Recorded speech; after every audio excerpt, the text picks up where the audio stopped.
Hello, কি অবস্থা সবার? জয় ভাইয়া তোমাদের সামনে চলে আসলাম আর একটা নতুন ভিডিও নিয়ে। আজকের ভিডিওটা হচ্ছে তোমাদের যারা এসএসসি পরীক্ষা দিবা তাদের জন্য খুবই ইম্পর্টেন্ট।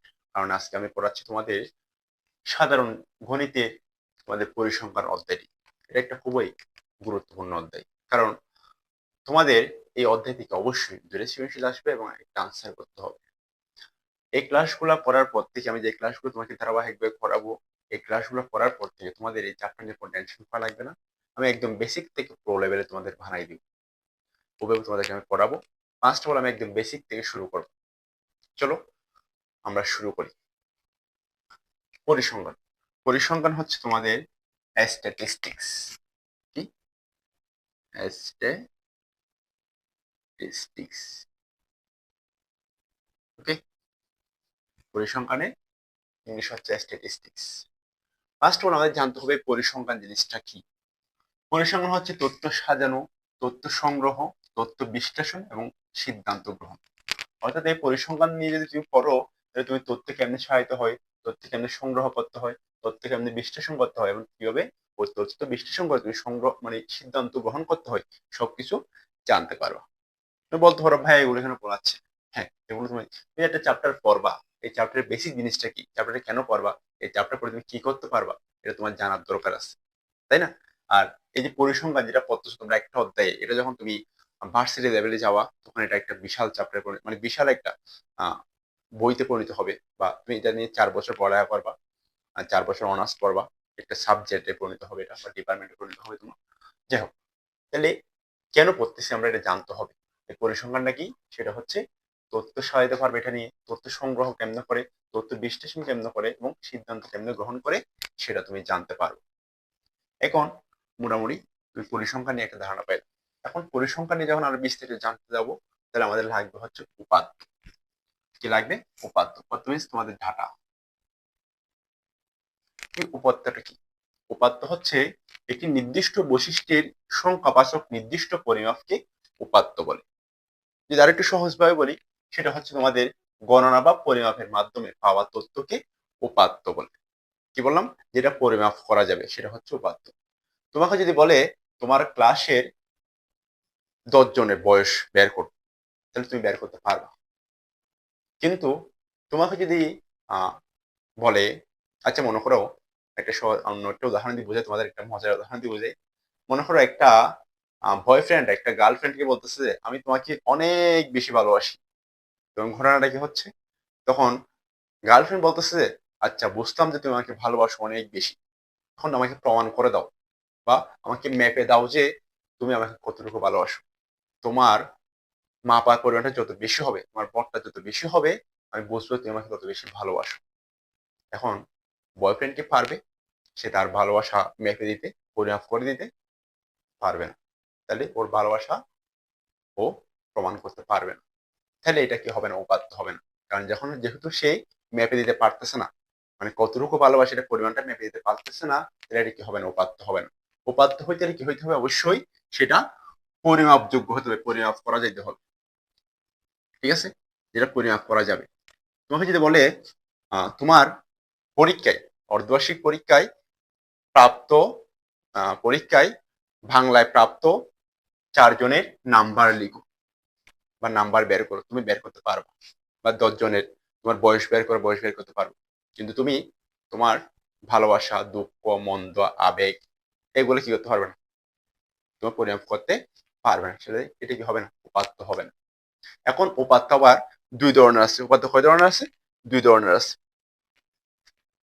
উপাত্তের প্রকারভেদ।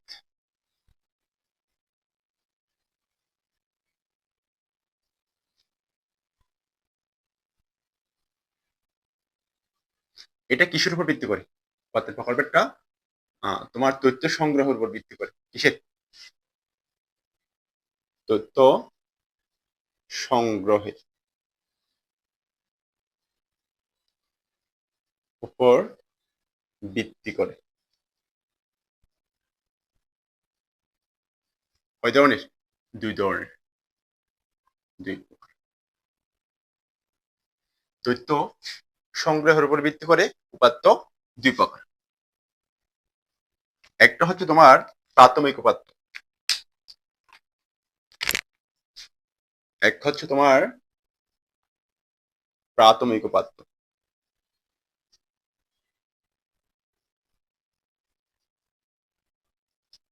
সেকেন্ড হচ্ছে তোমার যেটা সেকেন্ডারি উপাত্ত,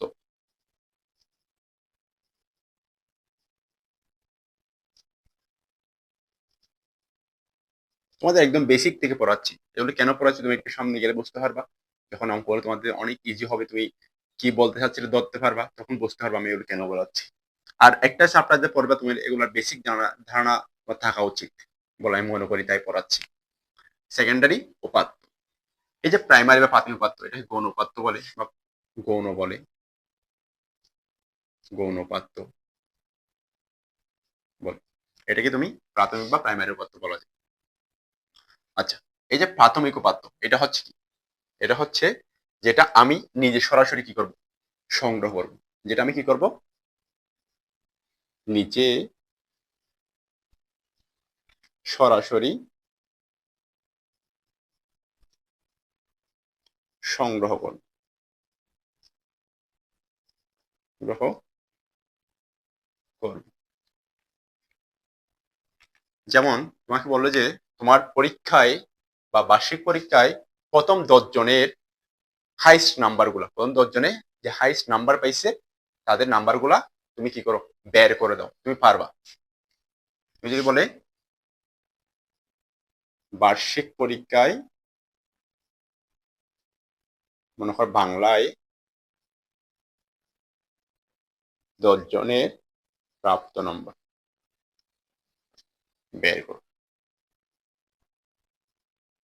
যেটা তুমি নিজে সংগ্রহ করতে পারবা, নিজে অন স্পটে গিয়ে তুমি করতে পারবা, সংগ্রহ করতে পারবা। এখন আসো সেকেন্ডারি উপাত্ত। সেকেন্ডারি উপাত্ত এটা কি? সেকেন্ডারি উপাত্ত হচ্ছে যেটা তুমি সরাসরি সংগ্রহ করতে পারবে না, তোমার থেকে সংগ্রহ করতে গেলে কি কারো না কারো সাহায্য লাগবে। যেমন তোমাকে যদি বলে, আচ্ছা আমি এই সংখ্যাটা দেখি, যেটা তুমি যেটা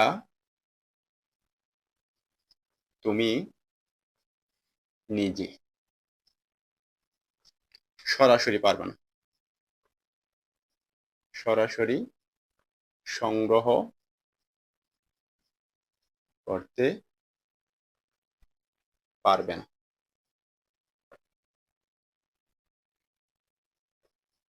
পারবে না, অন্য কারো সাহায্য লাগবে, অন্য কারো সাহায্য লাগবে।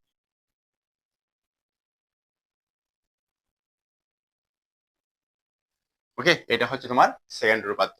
যেটা উদাহরণ দিই, উদাহরণটা হচ্ছে তোমার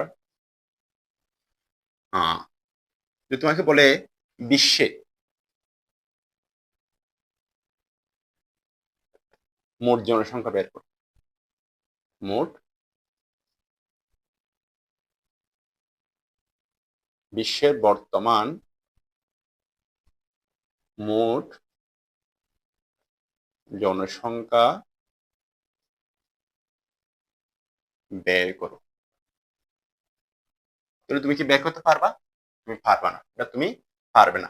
প্রত্যেক দেশের তোমাদের পরিসংখ্যান বিদ্যা কি নিতে হবে, তোমার থেকে সাহায্য নিতে হবে। তোমার দেশে কয়জন আছে, তুমি বাংলাদেশে কয়জন আছে, পাকিস্তানে কয়জন আছে, ভারতে কয়জন আছে, মায়ানমারে কয়জন আছে, চীনে কয়জন আছে, তোমার প্রত্যেকটা দেশে কি লাগবে, ওই কয়জন করে জনসংখ্যা সেটা লাগবে। তাহলে তুমি কি করতে পারবা, পুরো বিশ্বেরটা পুরো হিসাব করতে পারবা। তাহলে তুমি কি করতে পারবে না, একা সংগ্রহ করতে পারবে না। এটা সংগ্রহ করার জন্য তোমার কি লাগবে, অন্যজনের সাহায্য লাগবে, রাইট? ওকে, এখন আবার তোমার উপাত্ত বিন্যাসের উপর ভিত্তি করে। কিসের উপর? বিন্যাস,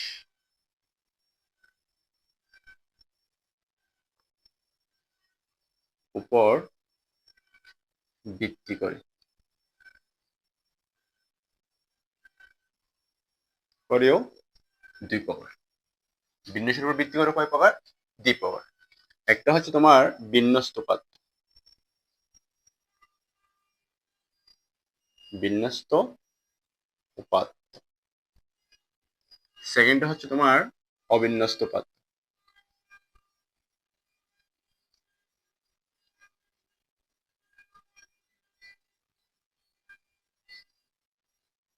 ওকে, এখন বিন্যস্ত উপাত্ত কি, অবিন্যস্ত পদ থেকে দেখবো আমরা। বিন্যস্ত মানে হচ্ছে তোমার যেটা সাজানো থাকবে, ক্রমান্বয়ে সাজানো থাকবে।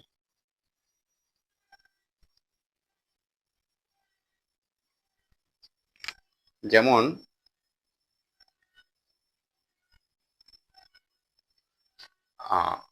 তোমার 5, 10, 15, 20, 30, 50 এরকম, মানে একটা সিরিয়াল আছে একটার পর একটা, মানে ছোট থেকে বড় হতে যাচ্ছে।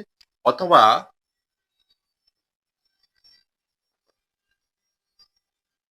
60, 50, 40, 30, 20, 10। ওকে, এটা হচ্ছে তোমার বিন্যস্ত পদ, অর্থাৎ সিরিয়ালি থাকবে। সংখ্যা বড় থেকে ছোট হতে যাবে, ছোট থেকে বড় হতে যাবে, এটা সিরিয়াল মেনটেন করতেছে, মানে ছোট থেকে বড়, ছোট থেকে বড়, এটা কি বড় থেকে ছোট, এইভাবে। ওকে, আরটা হচ্ছে তোমার বিন্যস্ত পাত, সরি অবিন্যস্ত পাত। অবিন্যস্ত পাত কি তোমার সাজানো থাকবে না, সাজানো থাকবে না। যেমন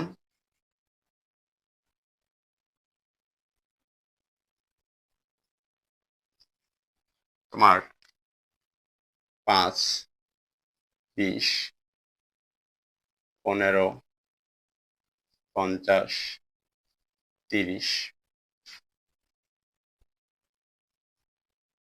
10, বাংলা ইংলিশ হয়ে যাচ্ছে না, 10। জিনিসটা কি তুমি পার্থক্যটা বুঝতে পারছো? এটার মধ্যে কি ছোট থেকে বড়, তো বড় থেকে ছোট হচ্ছে, কিন্তু তোমার কি আছে, একটা সিকোয়েন্স আছে, ক্রমান্বয়ে সাজানো আছে। কিন্তু এর মধ্যে দেখো তো 5-এর পর 20 গেছে, 20-এর পর 15 চলে আসছে, মানে এখানে 15 থাকার কথা, এখানে সিরিয়াল যদি হয় তাহলে এখানে থাকার কথা, কিন্তু এটা 20-এর পরে চলে গেছে। আবার 15-এর পর কি আসছে, 50 আসছে, 50-এর পর 30 চলে আসছে, যেটা কি ছিল এখানে থাকার কথা, এটা মাঝখানে থাকার কথা, এরপর 10 চলে আসছে। এটা কি নেই, সিকোয়েন্সে সাজানো নাই।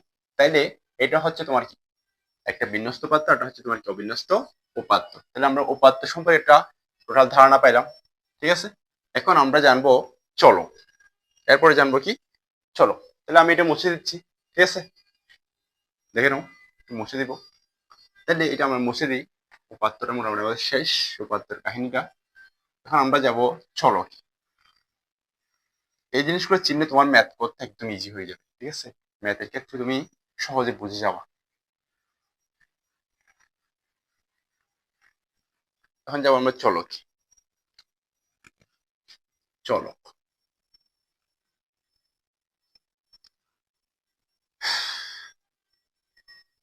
ভেরিয়েবল,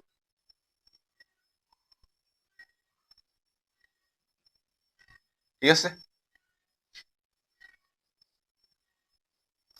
চলক হচ্ছে আবার তোমার দুই ধরনের। চলক কি ধরনের? দুই ধরনের। একটা হচ্ছে তোমার বিচ্ছিন্ন চলক,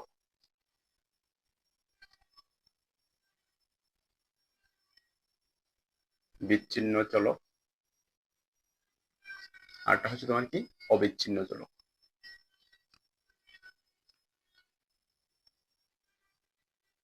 বিচ্ছিন্ন চলক।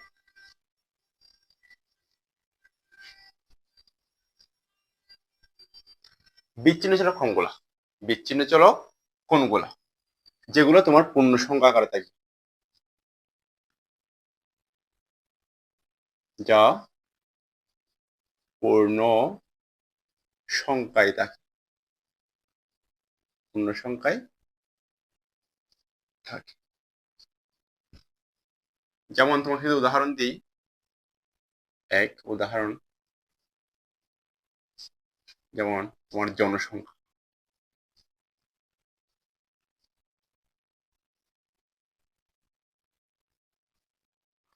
জনসংখ্যা। দুই হচ্ছে তোমার শিক্ষার্থী সংখ্যা, শিক্ষার্থী সংখ্যা। এগুলো কি হইতে পারে না কোনোদিন, তোমার ভগ্নাংশ হইতে পারে না। জনসংখ্যা তুমি কি বল, ধরো 2.5 জন জনসংখ্যা বা 5.5 জন তোমার শিক্ষার্থী, বলা কি সম্ভব? এটা কোনোদিনও সম্ভব না। তাহলে যেটা তোমার পূর্ণ সংখ্যা আকারে থাকবে সেটা হচ্ছে তোমার বিচ্ছিন্ন চলক, আরটা হচ্ছে তোমার অবিচ্ছিন্ন চলক। এটা কি? যেটা পূর্ণ সংখ্যায় থাকবে না, ভগ্নাংশ আকারে থাকবে, যা ভগ্নাংশ আকারে থাকে। যদি উদাহরণ যদি দিতে চাই আমরা, তোমাকে দিতে পারি ভগ্নাংশ ফর্মুলা আসতে পারে। তোমার আমাদের উচ্চতা মনে করো, মানুষের উচ্চতা, মানুষের উচ্চতা 2 নম্বরে কি দেওয়া যায়? ওজন। ঠিক আছে, তাহলে আমরা চলক সম্পর্কে একটু মোটামুটি ধারণা পাই গেলাম। চলক কয় ধরনের? চলক হচ্ছে 2 ধরনের, একটা হচ্ছে তোমার বিচ্ছিন্ন চলক আর একটা হচ্ছে তোমার অবিচ্ছিন্ন চলক। বিচ্ছিন্ন চলক কোনগুলা? যেগুলো কি থাকবে তোমার ভগ্নাংশ না, তোমার থাকবে কিসে? পূর্ণ সংখ্যায়। সেগুলো হচ্ছে তোমার কি বিচ্ছিন্ন চলক, অর্থাৎ যেমন জনসংখ্যা, শিক্ষার্থী সংখ্যা। আরটা হচ্ছে তোমার অবিচ্ছিন্ন চলক, সেটা হচ্ছে কি যেটা ভগ্নাংশ আকারে থাকবে। মানুষের উচ্চতা, এটা ভগ্নাংশ থাকতে পারে। তোমার ওজন, এগুলা 55.55 কেজি বা 65.5 কেজি আমরা বলি। ঠিক আছে, ওজনটা কি থাকতে পারে? তোমার ভগ্নাংশ আকারে থাকতে পারে। ওকে, তাহলে আমরা মোটামুটি চলক সম্পর্কে একটা ধারণা পাইলাম। এখন আস্তে আস্তে ডিবে ঢুকতেছি। এরপর আসবে আমাদের পরিসরে। এরপর কি আসবে? পরিসর। পরিসর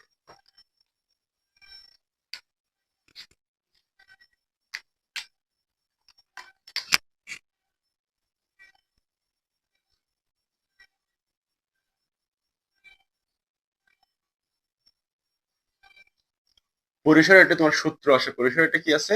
সূত্র। পরিসর কেমনে বের করবো? আস্তে আস্তে আমরা ম্যাথমেটিক টার্মে ঢুকতেছি। পরিসরে যেগুলোটা হচ্ছে তোমার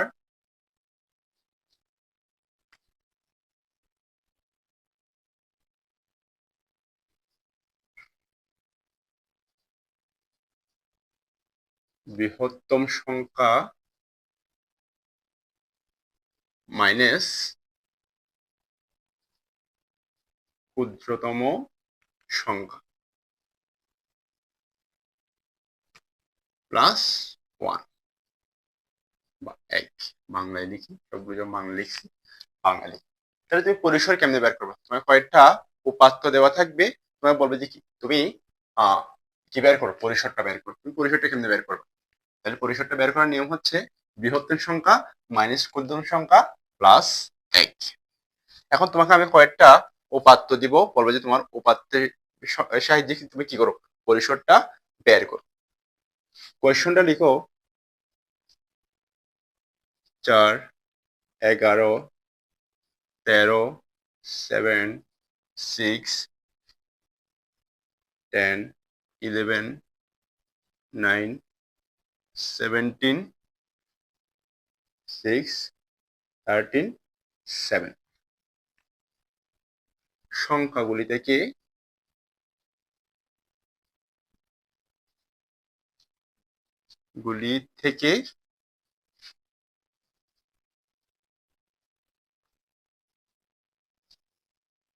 পরিসর নির্ণয় করো।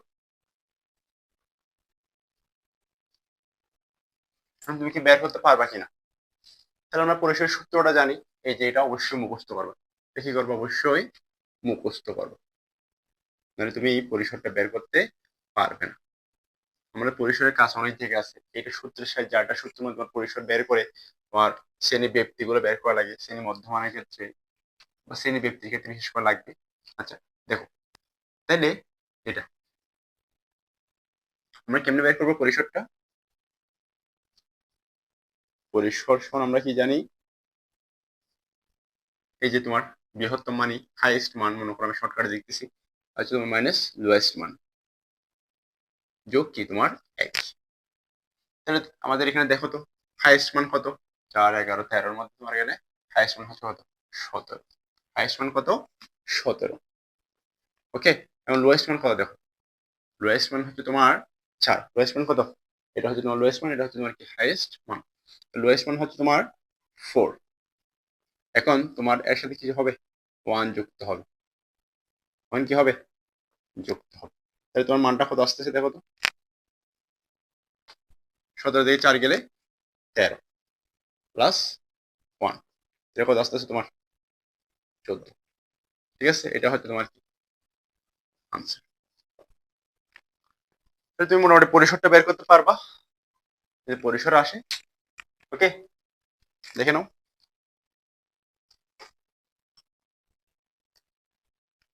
তাহলে আমরা পরিসরটা মোটামুটি পারবো। ওকে, আমরা আরেকটু সামনে আগাই।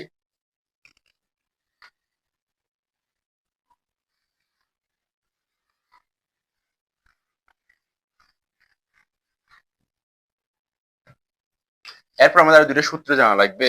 একটা হচ্ছে তোমার শ্রেণী ব্যক্তি, একটা হচ্ছে তোমার কি শ্রেণী ব্যক্তি।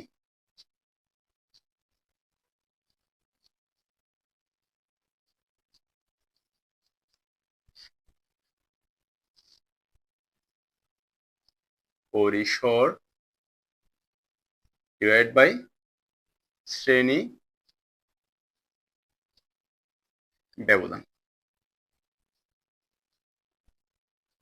ওকে, শ্রেণী ব্যক্তি হচ্ছে তোমার কি পরিসর ডিভাইড বাই শ্রেণী ব্যবধান, এই একটা। আরটা হচ্ছে তোমার কি শ্রেণী মধ্যমান, শ্রেণী মধ্যমান।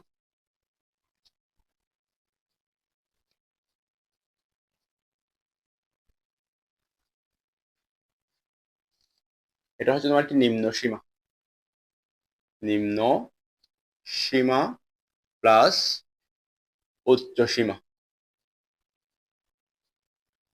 যোগফল, নিম্ন সীমা উচ্চ সীমা কি যোগফল ডিভাইড বাই কি 2।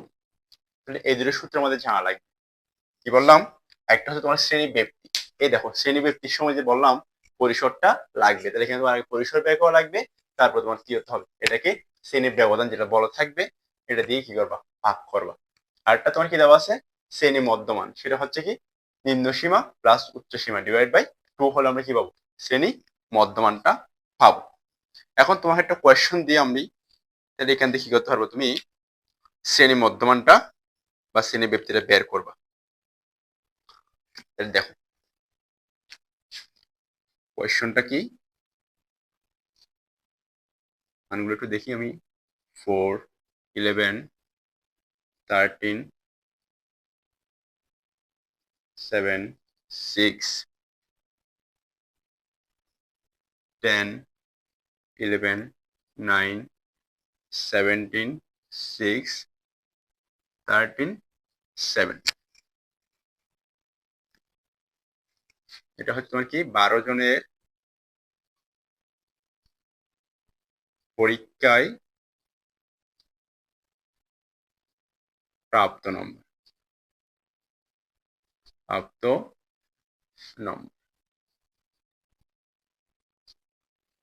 ওকে, এখন কোয়েশ্চন কি বলছে তোমাকে, শ্রেণী ব্যবধান 5 ধরে শ্রেণী ব্যক্তি ও শ্রেণী মধ্যমান বের করো। শ্রেণী ব্যক্তি ও শ্রেণী মধ্যমান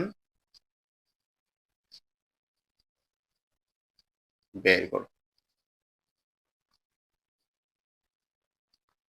পারবা কিনা, সম্ভব, পারা কি সম্ভব, অবশ্যই সম্ভব।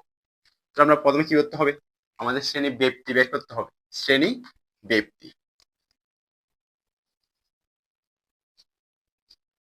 ব্যক্তির সূত্র কি, শ্রেণী ব্যক্তির সূত্র হচ্ছে তোমার পরিসর ডিভাইড বাই শ্রেণী ব্যবধান। তাহলে আমরা দেখো তো প্রশ্নের মধ্যে আমাদের দেওয়া আছে, দেখো শ্রেণী ব্যবধান হচ্ছে 5 দেওয়া আছে, তাই না?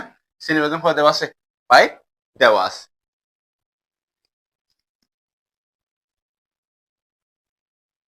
তাইলে আমাদের লাগবে কি পরিসরটা, আমাদের কি লাগবে, পরিসরটা লাগবে। এখন পরিসরটা বের করতে হবে। আমরা পরিসর সমান কি জানি, তুমি বের করে নেবে এটা আগে। পরিসর সমান আমরা কি জানি, হাইয়েস্ট মান মাইনাস তোমার কি লোয়েস্ট মান প্লাস কত 1, প্লাস কত 1। তাহলে দেখো তো হাইয়েস্ট মান কত ছিল তোমার এখানে 17, এবং তোমার লোয়েস্ট মান কত ছিল 4। ওকে, প্লাস হচ্ছে 1, তাহলে আমরা কত পাবো এখানে তোমার 14 পাবো। এখন কত পাবো 14 পাবো। তাহলে আমরা এখন পরিসরের মানটা যদি এখানে বসাই দিই এবং শ্রেণী ব্যবধানের মানটা যদি বসাই দিই, তাহলে আমরা কি পাবো শ্রেণী ব্যক্তি পাবো। শ্রেণী পরিসর কত তোমার 5, সরি 14, এবং শ্রেণী ব্যবধান হচ্ছে তোমার 5। তাহলে আমরা কত পাবো 2.8 পাবো। এটাকে আমরা কি লিখতে পারি প্রায় 3 লিখতে পারি। এই বিশেষ করে শ্রেণী ব্যক্তি কি জন্য বের করা হয়, তুমি যে কয়টা গড় থাকবা, ঠিক আছে, গণসংখ্যা টেলি বসানোর জন্য কয়টা গড় টানবা, ওটার জন্য তোমার বিশেষ করে এই ব্যক্তিটা ব্যবহার করা হয়। আমরা সামনে বুঝবো এটা কেন করা হয়, দেখবা এটার প্রয়োগটা ব্যক্তির। আচ্ছা, তাহলে আমরা কি করলাম শ্রেণী ব্যক্তি বের করলাম। ওকে, এখন আমাদের বের করতে হবে কি শ্রেণী ব্যবধান।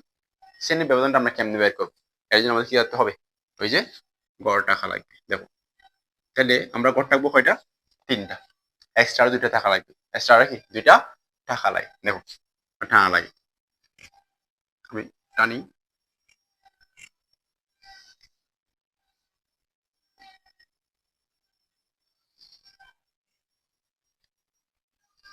একটা 2টা 3টা 4টা 5টা, কয়টা নাম 5টা। উপরে তোমাদের ওই যে শ্রেণী ব্যবধান, তারপর হচ্ছে তোমার গণসংখ্যা টেলে করে লেখা লাগবে না, এই জন্য উপরে টেস্টটা লেখা লাগে, নিচে মোট লেখার জন্য এটা লাগে। তাহলে 2টা এক্সট্রা টাকা লাগবে। আমরা যেখানে যতটা পাবো ব্যক্তি তার থেকে কি 2টা বেশি টাকা লাগবে। দেখো তাহলে এখানে লাগবে আমরা শ্রেণী ব্যবধান টেলি গণসংখ্যা, এরপর হচ্ছে তোমার গণসংখ্যা শ্রেণী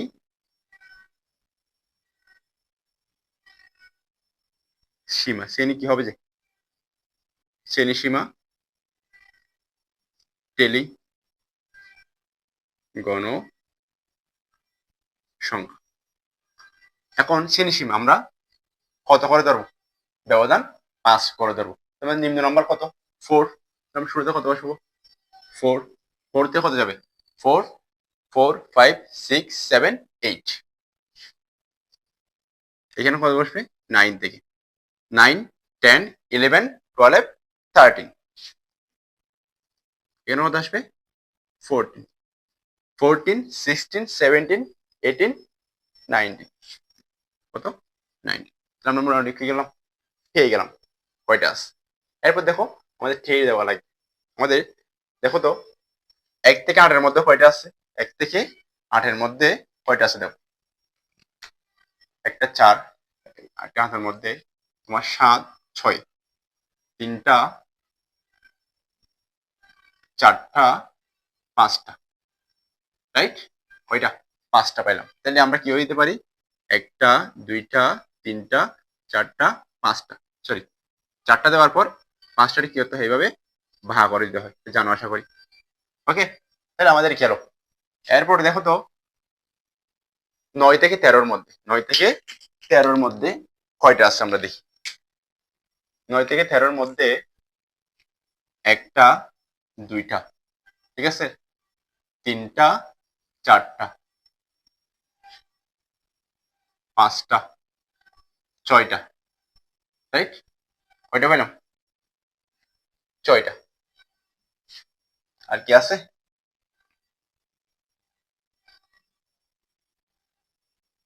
6টা, 1, 2, 3, 4, 5, 6।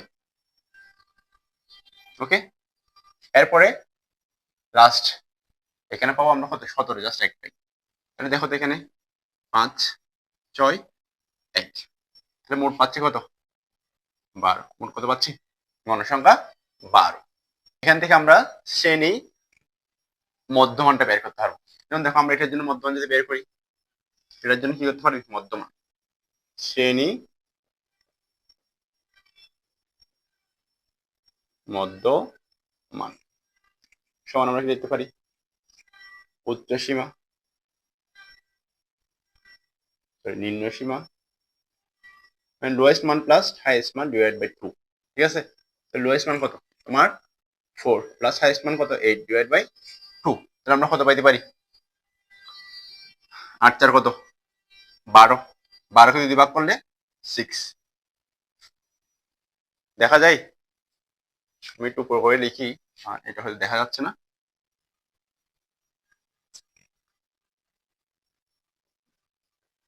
শ্রেণী মধ্যমান লোয়েস্ট মান প্লাস হাইয়েস্ট মান ডিভাইড বাই 2। লোয়েস্ট মান কত 4, হাইয়েস্ট মান কত তোমার 8, এই যে হাইয়েস্ট 4 আর 8 ডিভাইড বাই 2 করলে আমরা কত পাবো 6 পাবো। ওকে, তাহলে মোটামুটি তোমরা শ্রেণী ব্যক্তি শ্রেণী মধ্যমান এগুলা বুঝতে পারলো। আর কিভাবে একটা ব্যক্তির মাধ্যমে তোমার চার্ট রাখতে হয়, কটা আমাদের ঘর টাকা লাগে সেটা আমরা জানতে পারলাম। ওকে, এখন তোমার একটা মোটামুটি বুঝতে পারছো। এখন তোমাকে একটা আমি সিও দিব ট্রিকি টাইপসের, এটা তুমি কি করতে পারো কিনা এটা আমি দেখবো। ঠিক আছে, তো এটা বুঝছো কিনা আমি মুছে দিচ্ছি তাহলে। ঠিক আছে, দেখো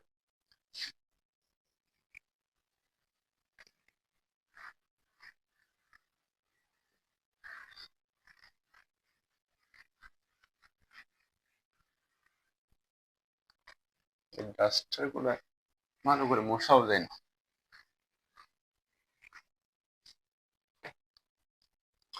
এখন তোমার একটা আমি যা পড়াইছি তার মধ্যে টাইম শিখিয়ে দিই। কোন শ্রেণীর নিম্ন সীমা 30 এবং শ্রেণীর মধ্যমান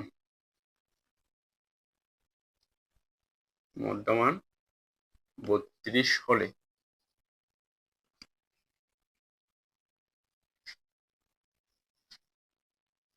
ওই শ্রেণীর উচ্চ সীমা কত?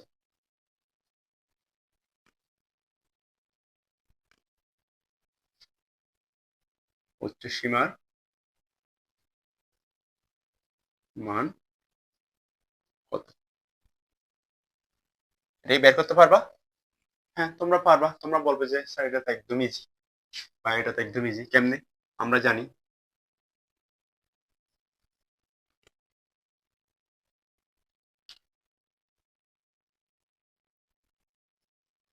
মধ্যমান সমান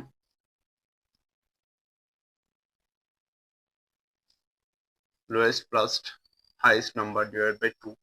তোমরা এটা করবা। এখন কি করবা, তোমাদের লাগবে যে কি উচ্চ সীমা, তোমরা কি করবা মধ্যমানের সাথে 2 গুণ করবা। মধ্যমান কত? মধ্যমান তোমার 32 কিন্তু 2 করবা। তোমরা কি করবে তারপরে এল প্লাস এইচ রাখবা। আমাদের লাগবে কি এইচ, আমরা এইচটা রাখবো। তাহলে আমাদের এলটা এই পাশে পার করার জন্য আমাদের বিয়োগ আরো হয়ে যাবে। এইচটা রাখলাম 32 গুণ 2 মাইনাস কত এল। তাহলে আমাদের কত আসবে 32 যখন কত 64 মাইনাস কত এল। এল বিয়োগ করলে কত হয়? এল হচ্ছে তোমাদের লোয়েস্ট মান। লোয়েস্ট মান কত তোমার 30। কত আসবে 30 গেলে 34। আমাদের তাহলে হাইয়েস্ট মানটা কত আসতেছে 34। তোমরা এইভাবে করবা অনেক কাহিনী করে, কিন্তু এত কাহিনী করার দরকার নেই ভাই, একটা স্মার্ট হওয়া লাগবে। দেখো আমরা একটা স্মার্ট করি। আমরা জানি যে নিম্ন সীমা, নিম্ন সীমা মধ্য মান উচ্চ সীমা।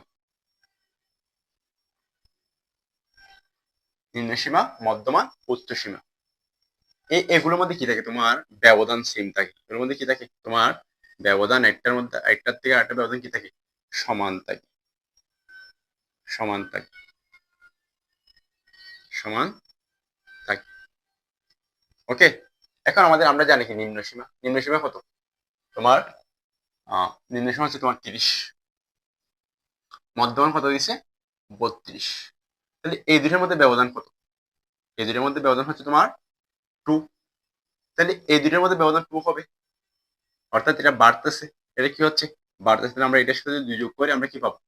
এটার সাথে আমরা কি করি? 2 যোগ করে আমরা কি পাবো? ঊর্ধ্বসীমা পেয়ে যাবো একদম শর্টকাটে।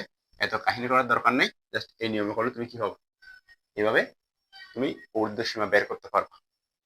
একটু স্মার্টলি করলাম, বা শর্ট ট্রিক যেটা বলে, শর্ট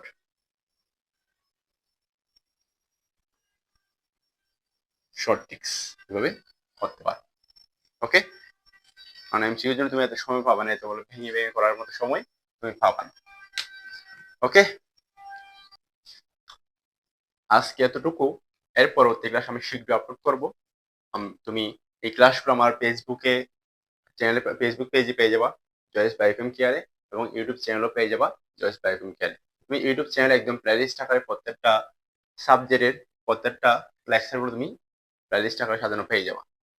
আর আমি শীঘ্রই ক্লাসগুলো আপলোড করব, যদি তোমরা আমাকে রেসপন্স করো, আমার ভিডিওগুলো একটু শেয়ার করো, বন্ধুদের মেনশন করো, এবং ক্লাসগুলো ভালো লাগলে অবশ্যই লাইক কমেন্ট করবা। তাহলে আমি কি করবো, ওই দ্রুত তোমাদের জন্য লেকচারগুলো নিয়ে আসবো, একদম গোছানো ভাবে, একদম ফ্রিতে, একদম গোছানো ভাবে নিয়ে আসবো, তোমরা যদি রেসপন্স করো। ওকে, আর তোমাদের যদি আমার সাথে পড়তে ইচ্ছা করে অবশ্যই আমার সাথে যোগাযোগ করবা। ওকে, আমার নাম্বার হোয়াটসঅ্যাপ নাম্বার দেওয়া আছে আমার পেজে, ইউটিউব চ্যানেলও পেয়ে যাবা। ধন্যবাদ সবাইকে ক্লাসটি মনোযোগ সহকারে দেখার জন্য।